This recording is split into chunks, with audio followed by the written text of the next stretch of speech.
broadband access in the rural areas. This is strategic to stemming rural-urban migration and economic redistribution of wealth.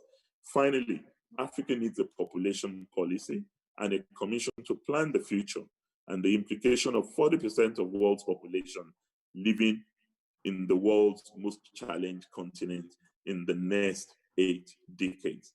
The security architecture of African nations is generally weak to confront the emerging security problems in the continent, and there's need to foster better intelligence sharing, joint missions activities, and resource sharing.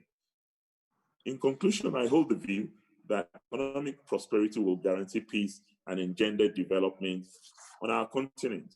And I really want to thank you, our Kennedy School Alumni Association, for bringing us together to reflect on this all-important issue. And I'm thankful, and I hope to benefit from the panelists and their own thoughts.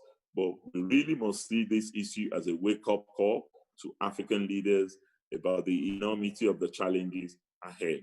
I thank you for listening, and God bless you.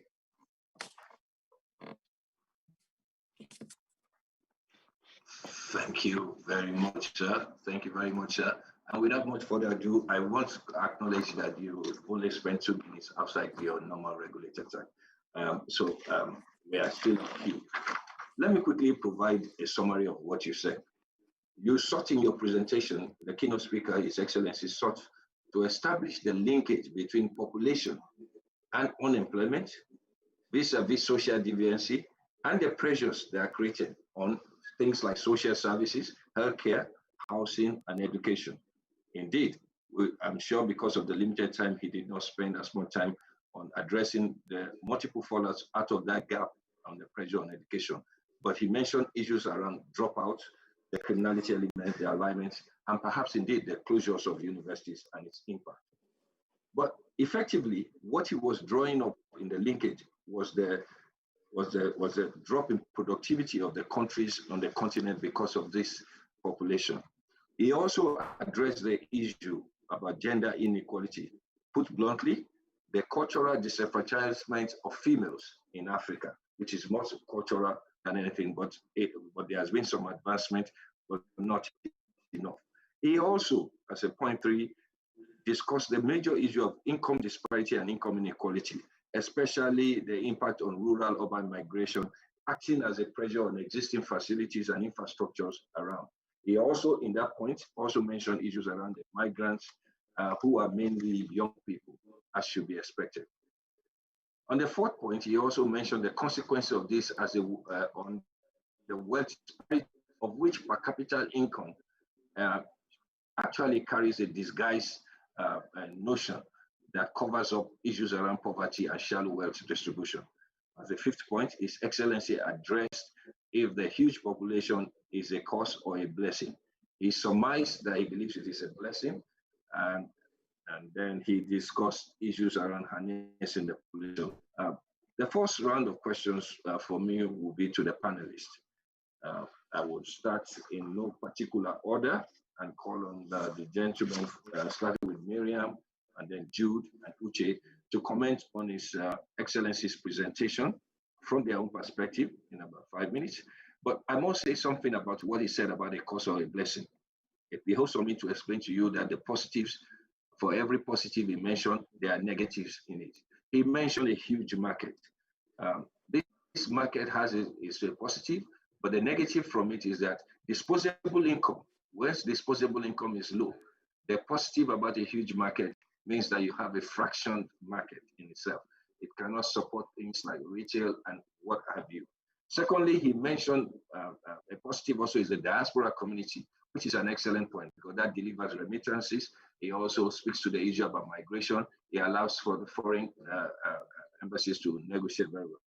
But what he has not yet addressed is that up till recently, we have only seen low-skilled income earners over there compared to global economies where you have highly skilled people who are migrants who actually support the economy, which also explains the in terms of the quality of your remittances as well. The other side about it is the criminal enterprise that has emerged also out of the diaspora community.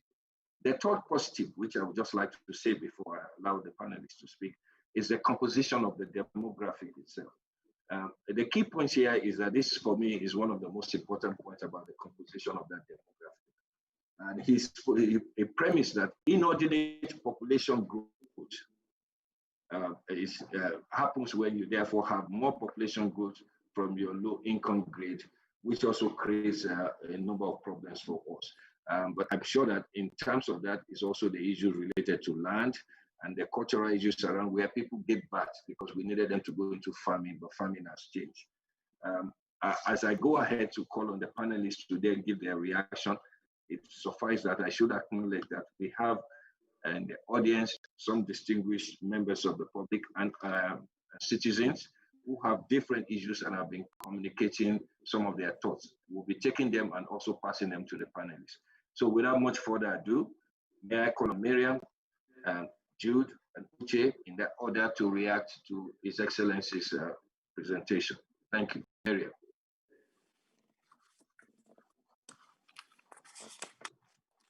You may unmute yourself, Miriam. Miriam, you may unmute yourself.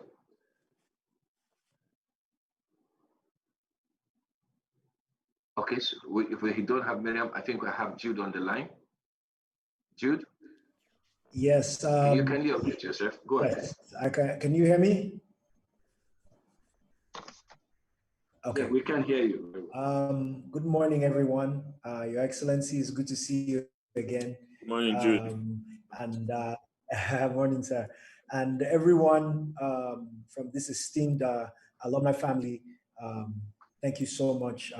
Uncle Frank has really been patient with me on my case to getting me here. It's such an honor to be here and to talk about such an important issue. As a youth, even though I'm tethering towards the limitations of that definition, I remember what my journey was to get here, and how my story starts with my father, who is a child in the village in a part of Taraba called Piri, and it's a walking distance from Cameroon over some hills. And the stories that he would tell me about how they would chase rats, you know, in their, well, I guess in their environment, in what you could call the wild there, and his journey to Jos, and you know, a small pastor's family, and my journey from there to getting to Michigan and going to school there, and coming back to Nigeria and starting my music journey, and leaving Jos to move to Lagos, which was even more culture shock for me than going to America, and stopping by halfway in Abuja on that journey and spending some time there, and sort of, you know, I had a record in my career called African Rapper #1. And I remember during that period, every time I would drop in the East, people would start speaking Igbo to me because they thought I was an Igbo guy.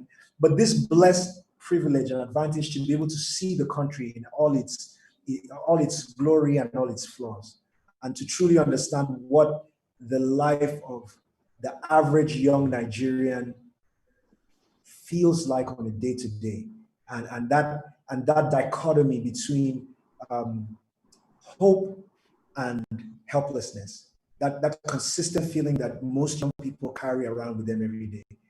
And if I were to add anything, I mean, His Excellency has spoken so well and put it in context in terms of the numbers and what we should be aware of. And I hope people weren't, you know. We seem to be struggling with Jude, right? Can you hear me? Yes, we can. Okay.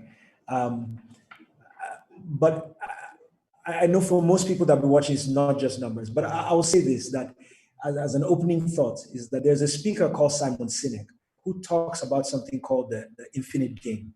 And what he says about the infinite game is that sometimes when people are playing a game, they think they're playing a finite game. And a finite game has rules, it has an ending, has a time when it's done. And when I think about that, it makes me reflect on the fact that the journey towards development has to be approached like an infinite game. Like an infinite game has no end, it has no, and I'll tell you my own frustration about, again, this tension between the two. As part of the entertainment industry, you find that when you're interfacing with HNIs or government or the banking industry, they keep asking you to present yourself in a finite way. And they keep saying to yourself that if you don't have a P&L that makes sense at the end of 2021, this isn't worth investing in. And I want to slam my head against the wall and say, no, we're playing the infinite game. We're fighting for the future of Africa. We're fighting for the future of our young people. It doesn't matter what the P&L says next year or the year after or the year after. What matters is that our young people don't turn towards 419 and don't towards crime, or don't try to make it to Europe by crossing, the Sahara and going through that, and that they have basketball courts where they have tracks where they can run. They have studios where they can go and make music. And that young people like myself and Uche that have just bootstrapped it and created something from nothing aren't overbogged with taxes and long tax codes that we don't understand and don't have to deal with insecurity in a real. I'm part of a project where we just donated to a young DJ who lost everything in the recent events with insecurity and all these issues, and that the cry would finally get to the people in power that we need to play the infinite game when it comes to Africa. And maybe those are my opening thoughts that I wanted to share and pass the mic back to our moderator. But again, it's such an honor to be here, and I look forward to learning, listening, and being part of an engaging conversation. Thank you. Thank you very much, Jude. I would summarize to you that I like the emotions you shared in there. Like I always tell people, there is a crisis between funding, which the emotions have to conflict with data. And also the part of investing and valuation is whereas in developed economies, you can value into the expectations of tomorrow. In a developing economy, you have to use both, which is to track record and possibilities. And as such, the Nigerian financial system, for example, even within Africa, Nigeria particularly, is premised around a different culture like what you have in Kenya and South Africa. And I'm sure that His Excellency will be able to provide some context as to how to address those frustrations and in numbers and how the state governments have been working around it. Uche, you came back into the country from Canada, and Nigerians are moving out to Canada. Do you want to speak to His Excellency's presentations? Thank you, Uche.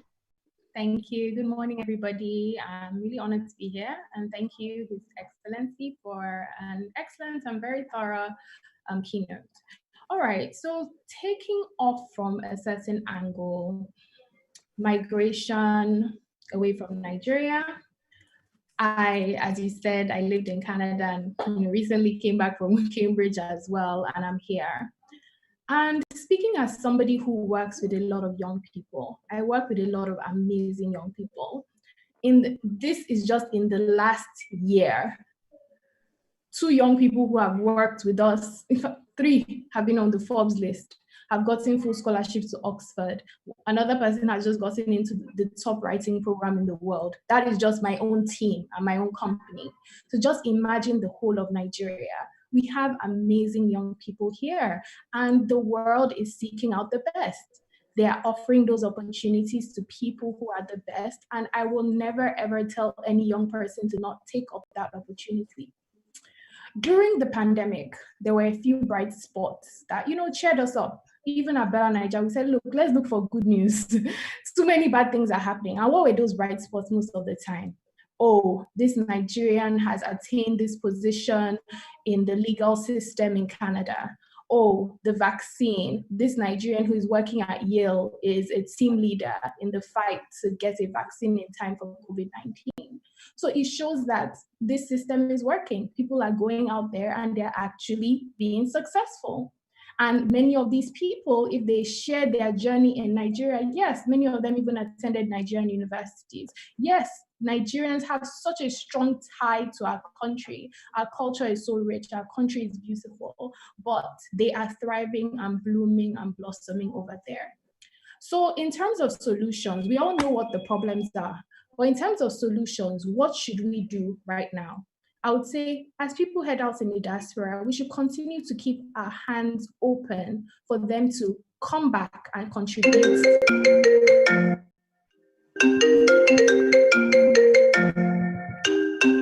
So sorry. Can you hear me?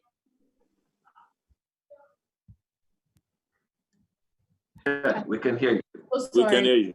So sorry. So we should continue to keep our hands open for them to come back and contribute to the growth of the country. Come back and make a positive change within our space. When I say come back, it doesn't necessarily mean that anybody has to move into the country. No, it means that we should open ways for them to dialogue. It means that we should open pathways for them to vote. This is something that people have been arguing for. We do not have voting available for people outside the country. So these are some really key areas that I would like to raise regarding that. Thank you very much, Uche. I would like, therefore, quickly to go to Miriam as we wrap up this first set of opening talks on the keynote speaker's address. Miriam. Good morning, everyone. Sorry, my network has been throwing me in and out. Good morning. Thank you for having me. I would like to make a comment on what His Excellency the Governor said in terms of increasing investment in universal basic education. And why I want to say something on that is because I think it has affected me directly, because before I even knew that I could do poetry in school, there was no sense of guidance except coming from my mother, who thought otherwise. A lot of people would just see it as, oh, she likes to talk too much and things like that. And so he mentioned guidance and counseling, which I believe is very important. But in addition to that, I feel like there should be some sort of long-term integration between vocational education and the conventional school.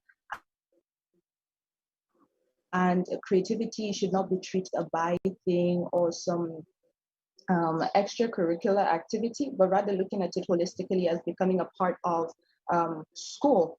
And then also, I think that would help strengthen creative institutions, because the creative industry is the second largest provider of job opportunities. And also, I think we should also look at what is relative to a youth in a particular state or a particular country, rather than generalizing, because what works for this person might not necessarily work for the other person.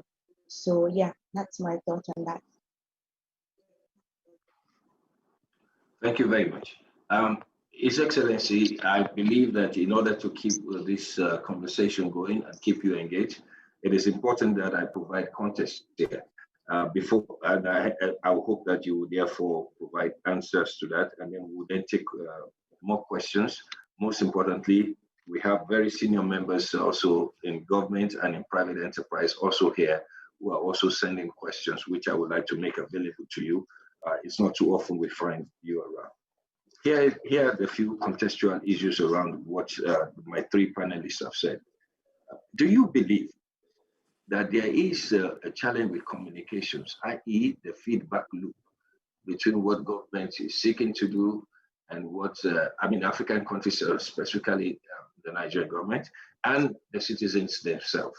Because it's obvious that when you look at all the plans on paper, they look good, and you hear leaders come out, but then what the people are saying is almost different. It's almost like it's a different game entirely.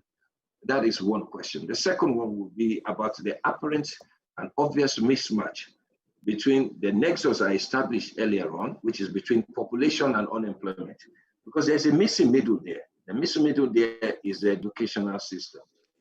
If you took a look at the jobs which people are looking for in Africa, and if you look at what African governments talk about, they talk about agriculture, they talk about manufacturing.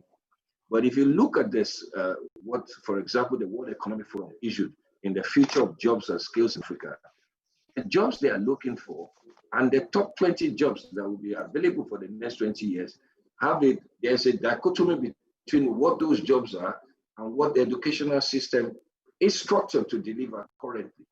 And those kind of new jobs are being taken over by non-state actors right now. You have hubs, you have innovation centers, you have people creating sandboxes. And as such, it seems as if the government's focus on education would perpetuate unemployment because you're going to produce people who could not be employed. And I think you may want to speak to that. The third point, sir, is the issue around the continental plans, whereby each country is expected to develop its own plans for itself. And then when you take a look at an example of ACTA, for example, and start and stop that accord up till December, where we now have a full ratification in place, how do you think the government must position to allow the Nigerian youth to benefit? You already have from the entertainment industry how Nigerians are able to work with each other across Africa. Most entertainment industry people have been doing virtually everything that After Six to do, both from the Nollywood, both from music, both from creative, those other aspects of creative arts, and indeed in sports. So how do you position that and explain it in ways we can understand? And lastly, I must ask this before the major questions comes forward. How does African government use crisis to send a message? And indeed, what message does this send? If, for example, you can lean on the current NSAS situation that occurred in Nigeria, and then comment on the actions that have taken subsequent to that. Thank you very much, Your Excellency.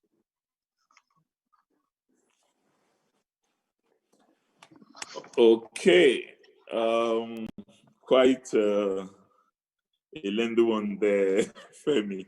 But let me actually return to Jude, Uche, and Miriam first. I'll take the points you've raised because I think that they're very central to the discourse.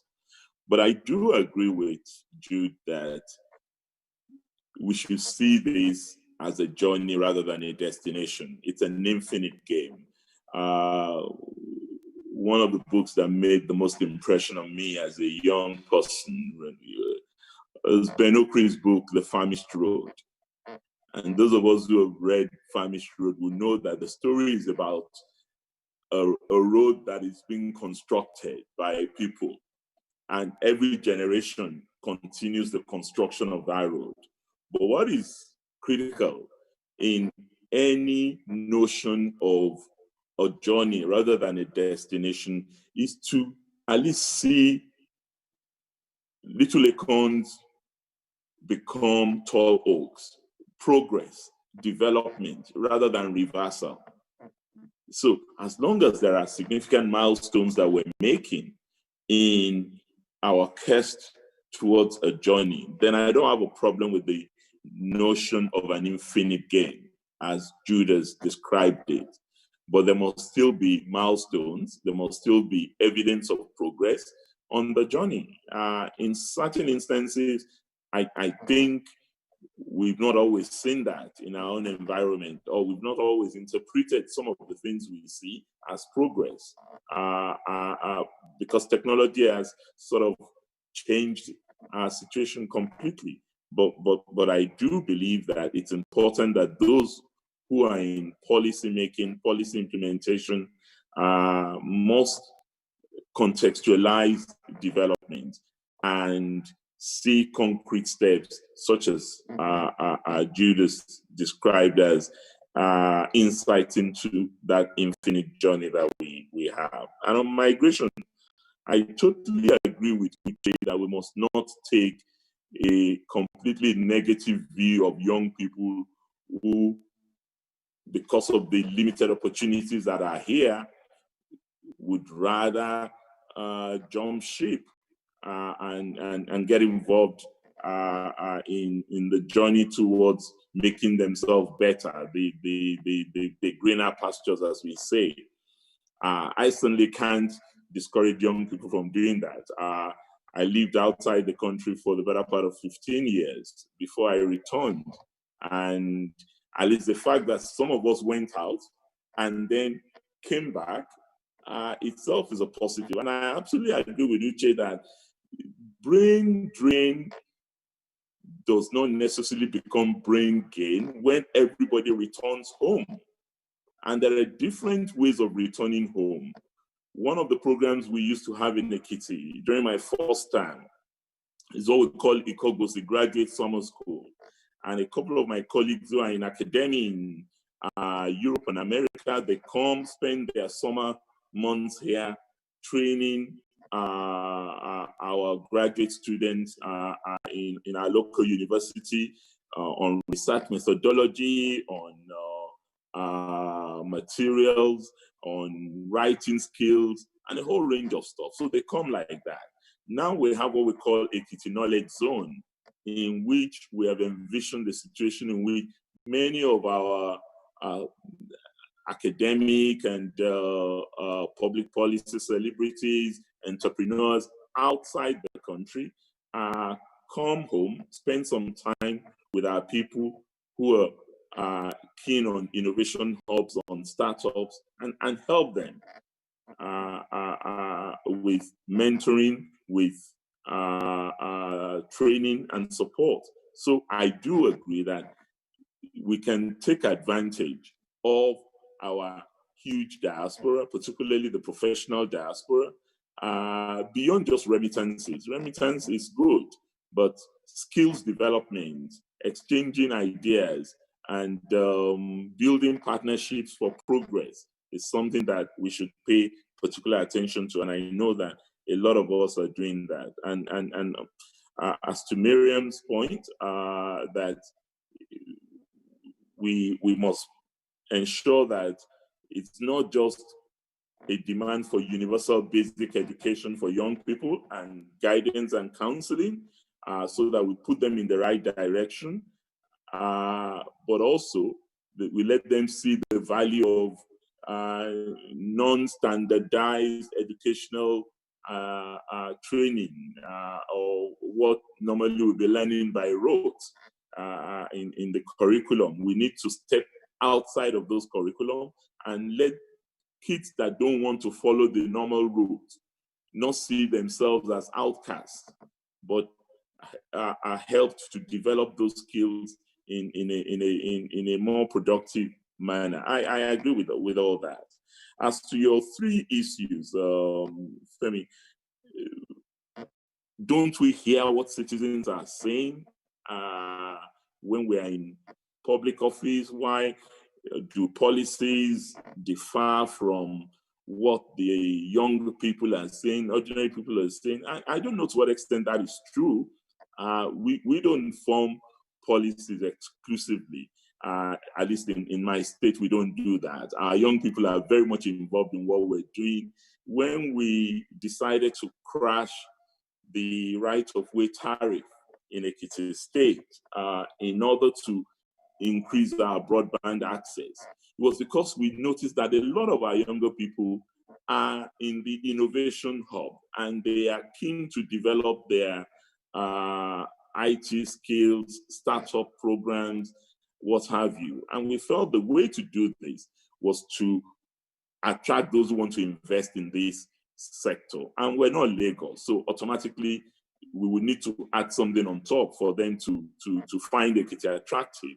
And as I speak, because of the crash of our right-of-way tariff, MTN is laying fiber optic cables around our state, and other states are also benefiting from this. So states are responsive, much more responsive than people imagine them to be. So it's important to just find out precisely what they're doing in that regard.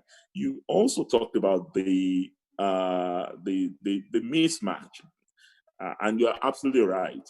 The reason why we have that mismatch between the jobs of the future and the current training we have is our traditional notion of education. Growing up, Femi, you and I were subjected to this notion of success. If you're going to go to university, you must study medicine, architecture, accountancy. Or if you don't do that, you're not successful. Your parents just see you as an unserious child. But now, I actually saw that study that you talked about, the World Economic Forum Jobs of the Future Index. And when you look at it, it is jobs of the web designer, the creative manager of entertainment. Those are the jobs of the future. Automation. And many of us, if you have a child who wants to to do what's that cartoon-like thing, animation. You will say, "Are you okay? What's that? Is that a job? Or you just want to use my money? You want to waste my money to pay?" That's the way we were brought up. But our kids are making it clear to us now that that's your generation. That's what I want to do. And many of us are having to concede to them that, okay, go ahead, do your animation, go and do your music and become Davido or Tiwa Savage or Burna Boy and make money. Or am I? Or am I? Yes. So that's the reality we're faced with. And we need to rise up to that challenge. We need to respond to the demands of our environment and make sure that governance also responds to this, not just from a perspective of old school knowledge and insistence on particular professions that are deemed to be successful and others that are not Your Excellency, what you read in school is not relevant. Permit me if I brought it. Your Excellency? Please go ahead, sir. I just needed you to address that point because you see, not only have you been an advocate of that particular policy for so many years, so I'm speaking to the converted already. The challenge for the youth is to understand, why is it so difficult for us to make that transition in Nigeria? What is the thing that is holding us back? That's what we would like to know, sir. What is holding us back is that some of these things are largely driven by government. Government should be a regulator. Hello, sir? Of many things. Hello, can you hear me? Hello? Am I audible? Femi? Yeah, I can hear you now, sir. Okay. One of the reasons responsible for that is that we have this over-centralized arrangement in our educational system. Curriculum has to be determined centrally, and the creativity that you require that must respond to these yearnings of our younger population, it's not there. So we need to loosen up. We need to let our manpower or human resources agenda be driven largely by the skill set required in order to improve certain elements. I mean, we used to have what was known in the past as a National Manpower Board, if you remember. And one of the jobs of the Manpower Board was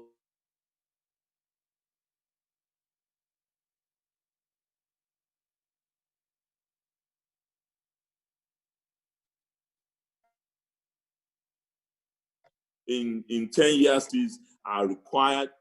But at the local level, we need to know what will make us tick. For example, in Ekiti State, we're very clear that we can't be all things to all people. We're known mostly for two things in Nigeria: agriculture and education. That is what people will tell you when you hear of an Ekiti man. They say, those professors, and those farmers. Yes, we are both. But we don't just want to have education for its own sake by just acquiring degrees at the speed of light. No, we want education for wealth creation, for job satisfaction. And that's what informed our starting a knowledge zone. That's what informed our focus on vocational and technical education right now. So that at the end of the day, we can tackle the unemployment challenge that we're faced with, and at the same time, the job satisfaction that people want. Because as I said in my presentation, even those who have jobs now, they're not happy. They're still looking for another job. They're saying they're underemployed because they don't have job satisfaction. So you need to really help people get the best out of what they want. On your third point about African free trade agreement, well, for us in Nigeria, this is not new. We were part of the ECOWAS free market. But what that turned us to was a dumping ground for all manner of things. So this is the challenge. how do we achieve the full benefit of a free trade zone without undermining our local industry? I think that is a challenge we face. Yes, our large population is a vector that attracts people to come and trade with us. But how much of our own materials are getting out there? That's not necessarily a complete... Is that not a productivity question within the subject of competitive advantage rather than a matter of trade policy? It's partly a productivity question, but it's also a protectionism question. Because there are those who don't want our goods to come into their markets. So we need to tackle both. Okay. The last question, sir, was on the answers. Before we go to other questions, how do we use a crisis to send a message, and what message has been sent right now by the government of Nigeria, for example? You know, the other word for crisis in Mandarin is opportunity.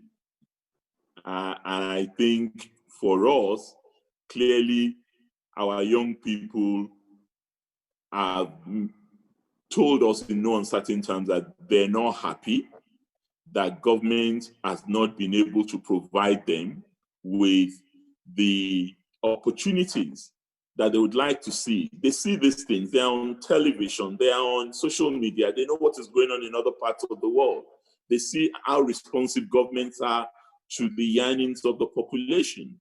And we do owe them a duty to begin to respond to at least those reasonable demands that they make for a good education. That is a right, not a privilege. For accountable governance, for human rights protection. And I think this is something that government must respond to, because they are the larger part of our population. But what they also need to get, and I have to say this, is that they need to really rid themselves of a sense of entitlement. Because nobody gives you this thing, Phil. You have to fight for it. And I'm glad that they're beginning to fight for it. Ultimately, when they start knocking on that door and they break the door open, they would be allowed in. But in breaking it open, they can do it by stealth rather than by brigandage. All of us, at least some of us, have spent our time at the barricades. The better part of my younger days, I was also an NSAS protester of sorts, as you know. But I knew where to stop and where to start negotiating with those in power and authority. And ultimately, we made some progress. Okay, Your Excellency, it is high time I go back to my panelists, and I would also be bringing Mr. Frank Weke in here before we then take questions. There are questions from esteemed members of the public, quite a number of them. So let me go back to the panelists. Let me go back to Jude, and then to Uche, and to Miriam, and then Mr. Frank Weke as well. Jude, over to you. Yeah, I mean, Your Excellency, it was great to hear your feedback, and again, great to be part of this conversation. I think most young people in Nigeria, I want to just touch on what you were talking about in terms of milestones. I think most young people in Nigeria understand that not just understand, but almost at a visceral level, require development and require those milestones, require that things get better.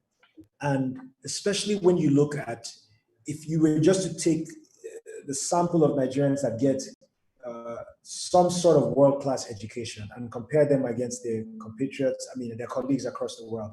Like Nigerians are the highest performing, I can't remember exactly the stat, but the highest performing like sub-minority in the US. We conquered basketball, we've conquered globally, we've conquered music globally, we've conquered film. We're just doing amazing. Once you give Nigerians the opportunity, they do amazing. And this idea of the tension between on tracking growth and the tension between that and investment, and just to get your maybe more concrete thoughts on and to the rest of the panel too, but to get more concrete thoughts on when you have a situation, for instance, where in 2000 there was no music industry, and the first people that start don't have any structure around them, and literally, as we speak, even today, that structure is being built every day. And unfortunately, what we're finding is that our top artists, if you take the top 10 or 15 Nigerian artists, majority of their taxes would be paid to foreign countries. Majority of their workforce will be people that are outside the country. There is some investment in the music business, but the real big investment is coming from outside in. And those catalogs gradually we're selling off our, as Europe is returning some of our artifacts, we're giving them the artifacts for the next 100 years or whatever. People's bulk of my catalog is now domiciled under some company that is owned by someone else there. And how do we, because it's almost like the burden to prove that the Nigerian youth and their ideas and their capabilities are viable is on the young Nigerian. And so when it comes to things like funding conversations and whatever, it's always like, okay, prove to us that what you're doing is viable before we.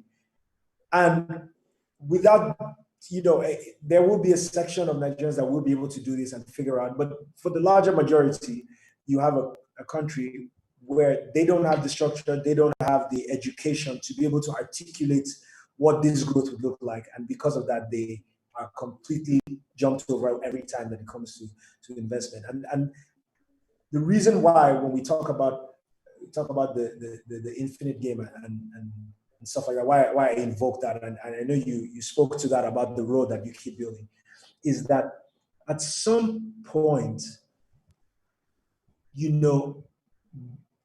I believe that people that have access to those resources have to start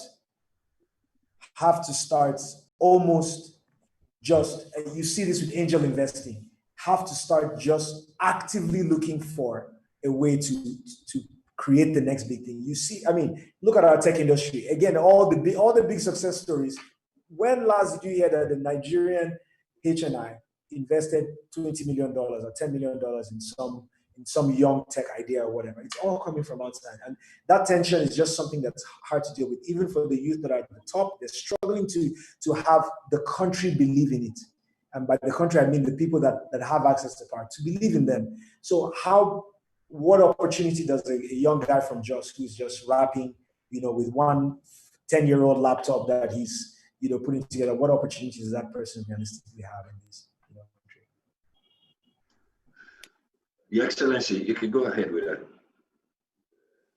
Okay.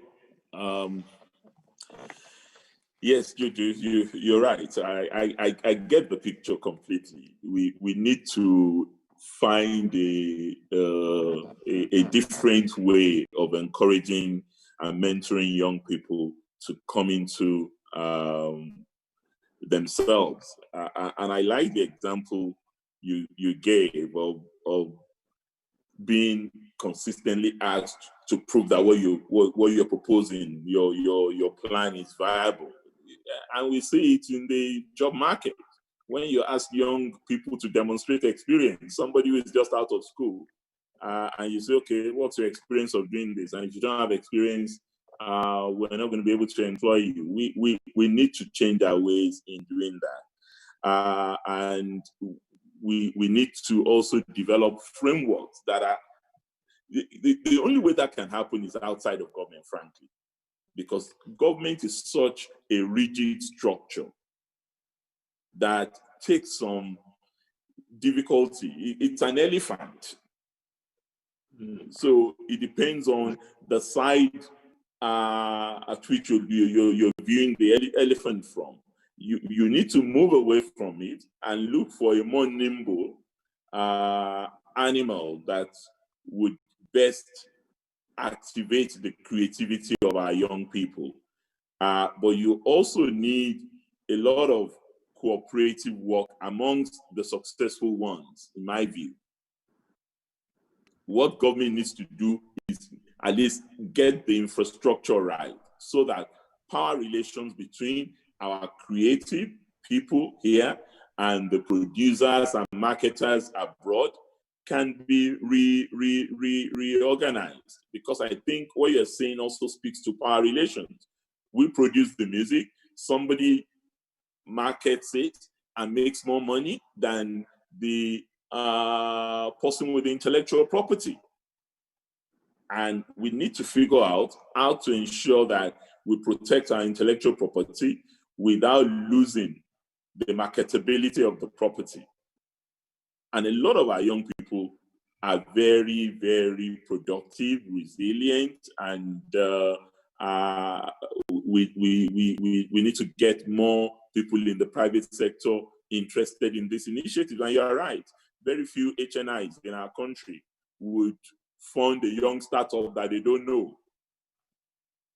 Because somebody will say, do you want to just waste your money? But it's beginning to happen. I'm hearing stories like that.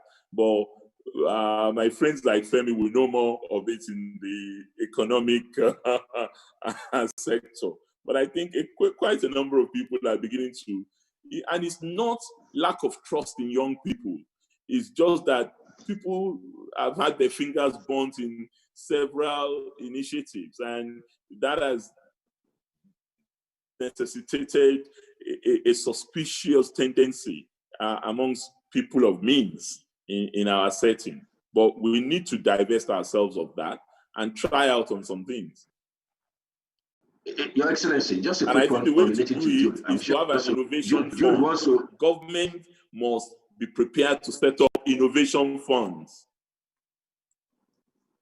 Well, Jude wants to respond to you, but as Jude responds to you, you may want to step down the idea of the innovation fund and address a simple question of intellectual property rights. The country has not yet put in place the simplest rule of the intellectual property right. You know that the government did not invest money in creative industry. All it did was give telecoms license and everything spiraled from there.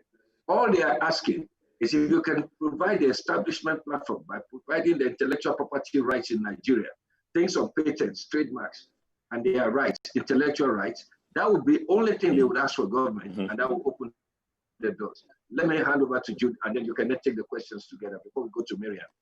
Yes, sir. Thank you so much. I mean, the first time we met, we had such an engaging conversation. Your leadership in Ekiti also, I wasn't so aware the first time you were in office, but over this period where you've been in office, it's exciting to see. I think I said so to you last time we spoke, but it's exciting to see, following through social media, a lot of the projects you're doing. The question I want to ask, sir, is just a sub-question to what I was saying. What is it that you guys are getting right in Ekiti, where from an outsider looking in, you can start to feel a life and an excitement that you can identify, if you guys speak freely on this, that is missing almost everywhere else, at the federal level and at state level across the rest of this, because you have the experience of being on the end where we are, and you have the experience of being in the seat where you are today. And for young people that are constantly interfacing with politicians on billboards, in magazine ads where they're looking dapper and the script is written and everything is perfect, and we have to take a risk and a leap of faith. You are asking the leadership question, really. Yeah, so let's just put it as it is. His Excellency, Dr. Fayemi. Well, I don't know. I take that as a compliment, Jude. You said that the last time I saw you. The truth of the matter is that this is my first job in government. I've never worked in government. I've always worked in academia and civil society. So maybe that has some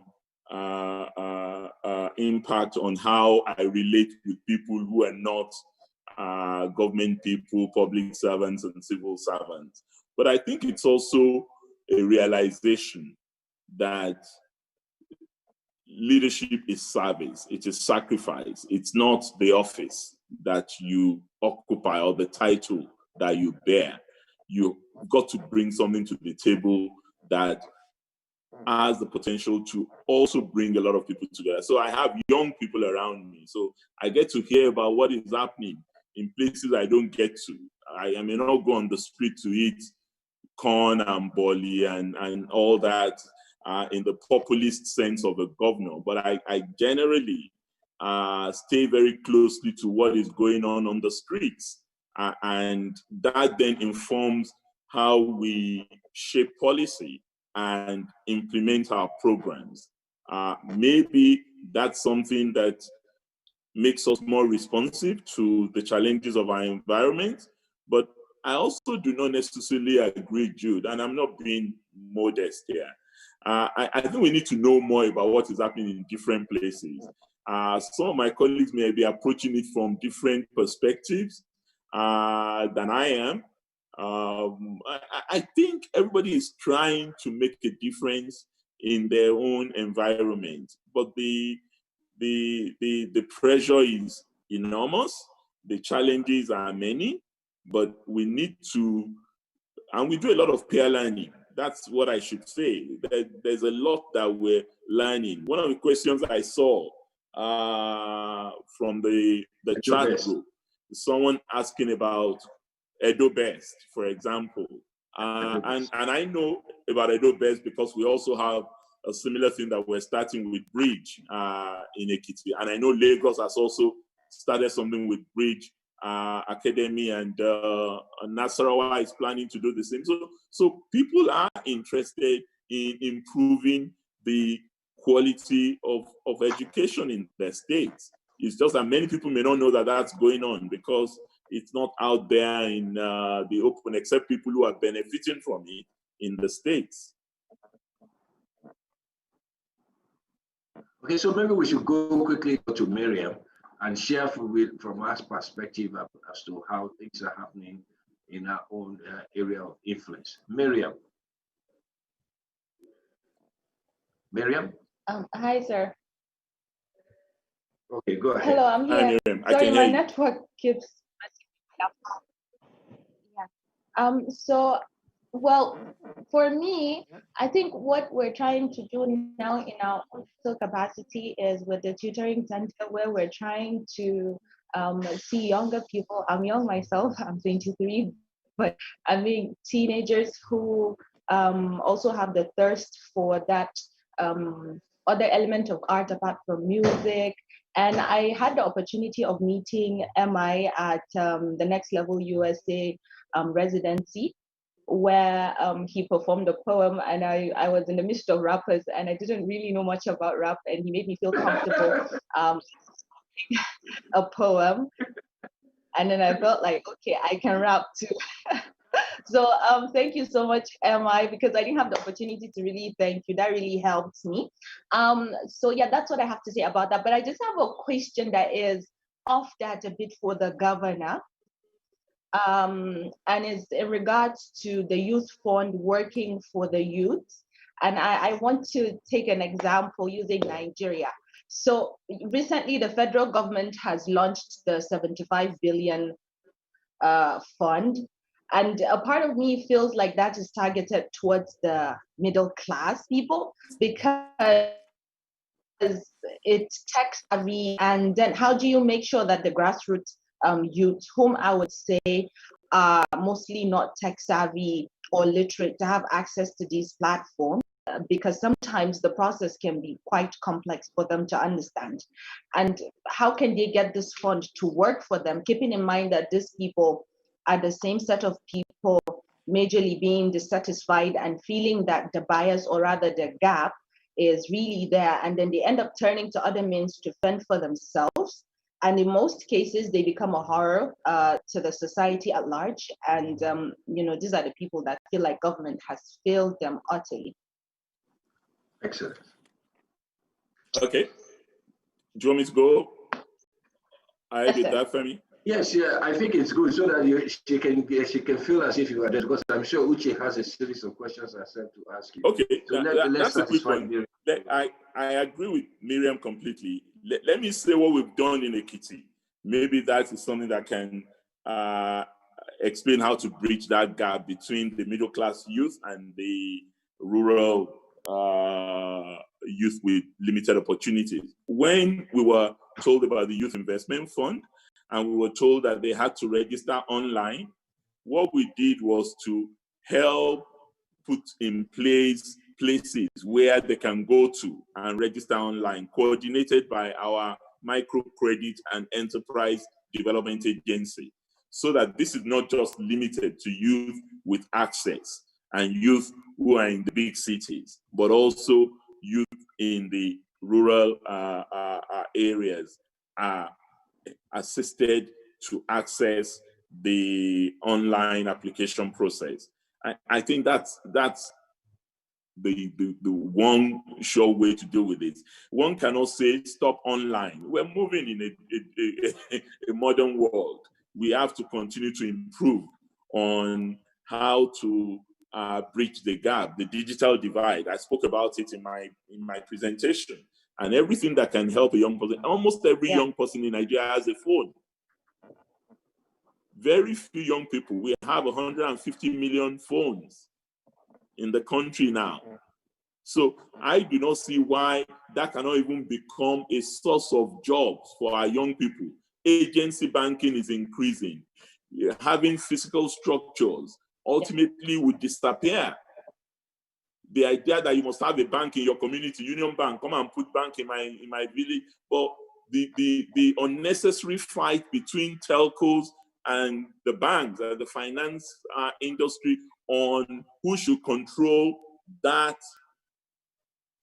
opportunity that I just spoke about that could lead to so many jobs for younger people is what is delaying our migration from this physical banking environment to, if you like, mobile banking environment and mobile financial institutions, which I think we need to accelerate. So I instead of arguing that we should stop online processes, I think we should look for a way to expand the opportunities for younger people to have access to such opportunities.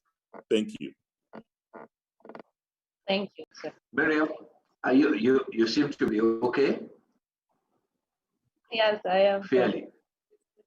Okay, yeah. So let me, we'll get back to you. Let me go over to Uche. Uche, you have His Excellency's attention right now. Thank you very much. So your last statement was actually a perfect segue into what I'm talking about. Yes, I'm here. So your last statement was actually a perfect segue into what I'm going to talk about. So I wouldn't be here without the internet. I'm in here as an entrepreneur who started, her venture with very limited funding and was able to just grow it over a decade. I monitor your venture, so I know. Thank you, sir. The same thing with us, with this gathering. We're here on Zoom. And we're here on Zoom because of the technology that it has been able to present for us to use. And I want to address the technology question because Nigeria, I would say we have the vision here. So oftentimes when I hear governors speaking or even other people within the government are saying, oh, we're doing this online is good, this is nice. However, beyond the vision, the execution and the enabling environment is still restrictive. And this cuts across every possible sector. If you look at Estonia, so if you're really into the digital world, Estonia is now like the world's gold standard for like digital government, for example. About 99% of their government requests can be done digitally online. And this even includes voting. Some may argue like, America has not even done e-voting, England hasn't done. But if you go back to what we're talking about, what you just mentioned now with fintech, there are a lot of things. I could transfer money more easily in Nigeria 3 years ago than I could in America. So there are a lot of ways that we've been able to leapfrog this Western world. And I feel like this is such an amazing opportunity. You addressed many of the ills in our continent in your talk. And corruption is such a big part of it. And we've seen that with open government, more transparency, use of digital tools, a lot of this can be cut down. Finally, I want to talk about, we talk about digital and it's powerful, but I want to talk about unintended consequences and putting structures in place to mitigate that ahead of rolling these things out. So data security and data rights is such a big issue. So for example, if you're telling me to give my information for BVN or for my new passport or for my new driver's license, that information needs to be secure, and the government definitely needs to put clear and transparent legislation around it to ensure that it is. So as we progress towards this, which is very powerful, definitely this is a focus area that I haven't seen enough of. And also for your states, I know that definitely in the terms that you have done so far, I've heard of several innovative projects, and I commend you for that. I'll also add that there is, something we learned in change theory at Harvard around shrinking the change. And I just want to emphasize that power of shrinking the change by using your state as a model that can be emulated by others around the country, similar to what MI had mentioned. So with digital, I know we're doing a lot of farming, a lot of education, but that definitely should be at the forefront of the agenda. Excellent. Right. Uche, I thank you for those comments. Incidentally, I know quite a bit about Estonia. I have Estonians working with us in Ekiti. Cybernetic is partnering with us in some of our initiatives. So absolutely, I'm aware of that.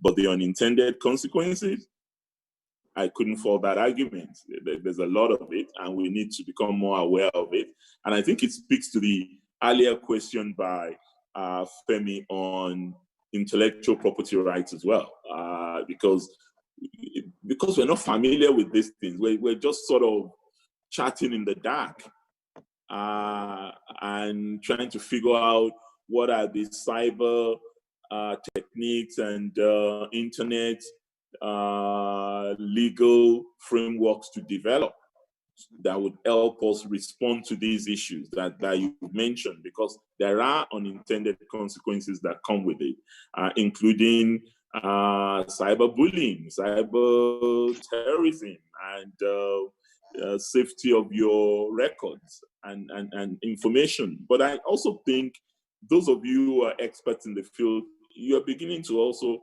assist with that. Government has very limited knowledge, but it's increasing, I can assure you, particularly with regards to data protection. And I think it can only get better in future. As per shrinking the change, I spoke about peer learning.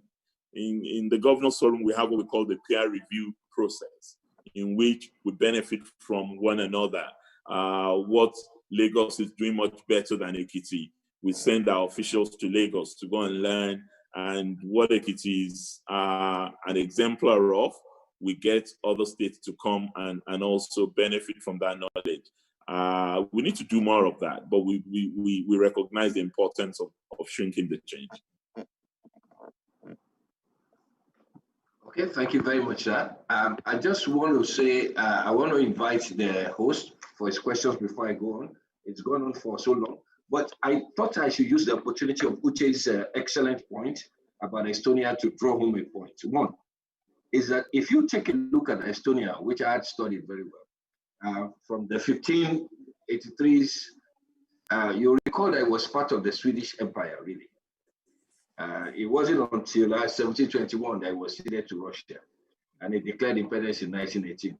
Now, this technology digital capital, you talk about it, is that he did not become powerful because he invented technology, really. In fact, it will be interesting to go and study what it is. In fact, he has almost a similar experience like Ekiti. So His Excellency will be in problem right now to begin not to compare himself to Dubai, but to think about Estonia and see how he can actually turn professorship and agriculture into the same thing. For example, Ghana is beginning to use technologies in agriculture. Nobody talks about subsistence farming anymore. They talk about the business of agriculture. So, Uche, you are absolutely on point, but it's important for me to draw the point home to His Excellency that yes, these things are achievable, and it's not just an overnight success thing. And that, in fact, nobody even knew that he was that powerful until they had a digital security crisis almost 2 years ago that made everybody pay attention to understand that even Skype was actually built from Estonia before everybody knew about it. In fact, a town in Estonia called, I can't pronounce it very well, I think it's Lilian or something. Tallinn is now the Silicon Valley of Europe, not London, not Germany, not whatever, which tells us that in Africa, we are actually creating huge things. If you know what is happening with CC Hub and Co. So, Mr. Frank, we'd like to bring you in here to ask questions. Well, thank you so much. Thank you, Your Excellency. Thank you, panelists. I mean, I think such an excellent conversation we've had. I'm going to digress completely. Because I am one of those that believe that even this panelists, His Excellency, the Governor, myself sitting out here, and perhaps a lot of the people who have opportunity to even log on to this Zoom call, I would consider that we are privileged. I'll consider that we're very privileged. So the bulk of our compatriots all over this country, the bulk of our citizens, the young people of this country, are either unemployed, they're poor, they're either working for criminal gangs, or they are either trying to migrate out of this country, one thing or the other. So I would like us to, I'm going to take up His Excellency the Governor on what I consider to be first principles, right? So government. Yes, there's no doubt that government has a huge role to play in nation building. But I'm interested, sir, in discussing your youth policy. Youth policy in the context of, or education in the context of youth policy. How are you trying to really ensure equity in terms of access to education, in terms of access to skills, opportunities, in terms of health care, right? Access to health care, in terms of maternal and child care. Because you and I know that parenting has a very important role to play as well in how a child turns out, either now or in the future. So it is through that health care policy that you can ensure that both the mothers get maternal care, the children get access to early childhood education that actually prepares them for the future, prepares them to then benefit from some of the very important policies that you've really articulately stated in your well-written keynote address. So I'm really interested in knowing this. How are we going to really ensure that we pull up most of our young people and prepare them to take opportunity or take advantage of some of the things that you now advocate? For instance, if you are looking at the issue of women, I've often stated, I have a particular bias for mothers. Why is this? You notice that through conception, through gestation, through childbirth, through breastfeeding, through nurture, they are the ones closest to the child. They are the ones closest to the children. And so if there was a deliberate policy to make sure that the health care that they need at any point in time, that they have access to it, and that they are supported with skills, with other empowerment programs to nurture these children properly, I believe we can have better outcomes in terms of quality of our young people. And then, of course, their productive capacity. Those would be my comments. And I'd like to just Frank, thank you very much for taking us away from the realm of privilege to the realm of reality, because that's what you just did. It's a reality check. That's where the people are. And you're absolutely right that government cannot be government if you don't respond to the yearnings of the greater majority of your population. Let me say that in terms of education, our youth policy is to guarantee access to every young person. So we run a free compulsory education policy in Ekiti State, right up to senior secondary school 3. The federal free education program ends in JSS 3, but we've extended ours to SSS 3. And in addition to that, what we've done is to insist that you must be in school. So we enforce very strictly our Child Rights Act in the state. So you can hardly come across kids in Ekiti State hawking in public during school hours. If you do, the government will bring the maximum weight of the law on your head as a parent, because we'll pick you up and you take us to your guardian or parent who would have to explain why you are not in school. So as a result of this, we have our enrollment rate is one of the highest in the country. So that's something that we take seriously. But we also, since I returned, have prioritized vocational and technical education. And enrollment has also increased exponentially for those who are interested in skills development in those artisanal or technical level. And we are putting more effort in this regard. This also speaks to our health program, Frank, which is we have a health insurance scheme in the state that caters to the needs of the vulnerable. And we also have a social investment program, which started from my first time in office for the elderly. So we pay a stipend to the elderly over 65 who do not have people who are looking after them. And we complement that with what we call Onje Arugbo. Our Arugbo is complemented by Onje Arugbo, in which we make available foodstuff and also food bank in the state to protect people in that regard. But coming back to your point about maternal and child mortality, the priority of our focus of our health system is primary health, understandably, because we have a lot of rural communities. Yes, we have tertiary health institutions and we have specialist hospitals, general hospitals in all our local governments, but we've prioritized at least one primary health center in every ward of our 177 wards, and we're equipping all of them appropriately to respond to the demands of the particular population in the world, in addition to also increasing the number of employees, because that's where the challenge lies.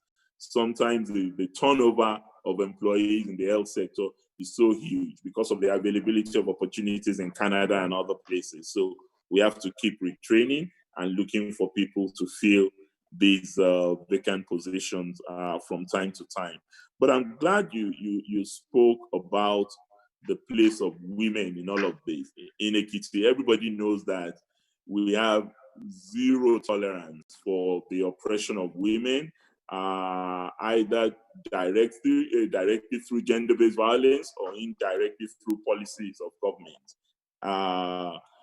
On youth, we insist that even teenage pregnancy should not be a debarring of your going to school. So we encourage the girl child who may have become pregnant in the course of going to school to return to school.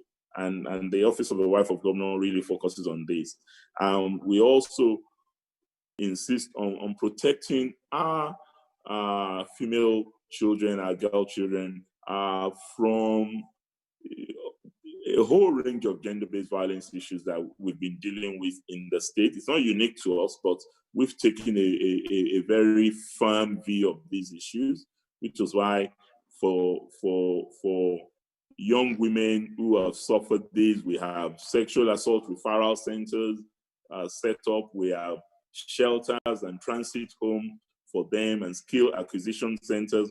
We've provided all this because we see a direct correlation between protecting our women and protecting our states, because they play a far more central role in nurturing and our development process in the state. So for us, education and healthcare are the centerpiece of our social investment strategy, and we spend the bulk of our budget on these two issues. Okay, Your Excellency, I can assure you that I have I'm sure you can see the questions as well. You can see the chat, and you can see that even people like Professor Akpaneku has started with us from beginning, and he has restrained himself from asking questions, choosing to pass it through third parties. I have Clem Baye here of the Nigerian Communications Commission. I have people from the Office of the National Security Advisor. I have ordinary Nigerians, including Kede Ahe, who asked that Governor Fayemi should also get the Estonian company to share knowledge with his local university. Indeed, the entire budget allocation for education in Nigeria for 2029 came in at $1.7 billion, which critics pointed out was 15% below the minimum level recommended for developing countries. And he's used that point to drive up the point that you spent your major part of your career as a development economist and consultant across the nation. Sir, we can continue the conversations as much as we want, but having to commit 2 hours of your executive time for me has been a rather a bold statement on your willingness to engage and your ability to also take my first question about feedback more than too seriously. It would therefore give me a pleasure to try to draw this thing to a close, acknowledging everybody to a close, acknowledge everybody who has participated, and hand over to my host, Mr. Frankiweke, who will take the rest of the 10 minutes as he chooses. And so we wrap up at exactly 12 noon. Thank you very much, Your Excellency. And thank you, Uche. Thank you, Jude. Thank you, Miriam. And over to you, Mr. Frankiweke. Thank you, Femi. Well, thank you very much, Femi. It's always a delight to watch you or listen to you moderate. I mean, you've been in your elements as always. Thank you so much for making this conversation so well worth it. Of course, I will join you and the entire members of my executive committee in thanking His Excellency the Governor. Your Excellency, you are a Harvard alumni, and I think that what you've done today, this morning, your delivery, the content, your response to the questions and how you've engaged, again speaks to your affiliation with Harvard University. And I just want to thank you so much. Of course, Uche, MI, Maria, thank you so much. I mean, we have waited for panelists, young Nigerians who,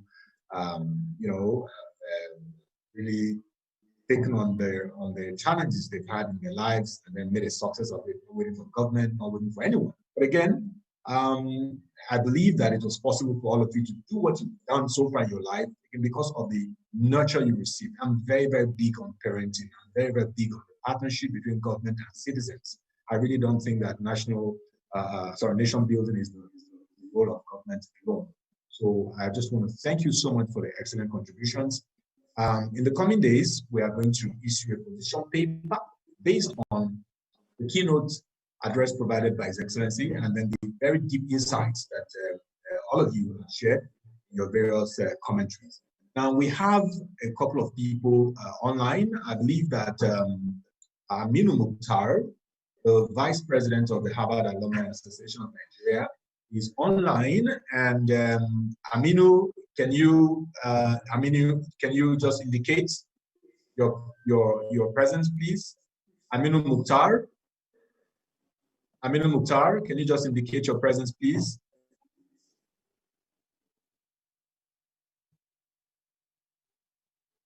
Aminu Mukhtar, are you still with us? Okay, well. Aminu, okay, I think we're having difficulty really locating him or just having him come on. But I would like to again call on if Professor Epo is still online. Professor Epo, are you still online?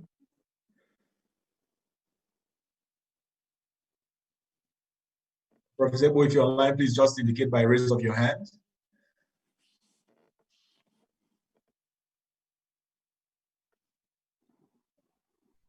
Can you see him? Professor Ego, are you there? Professor Ego, please, if you're online, just wave and then just a very brief comments, 2 minutes, just before we sign off. Yes.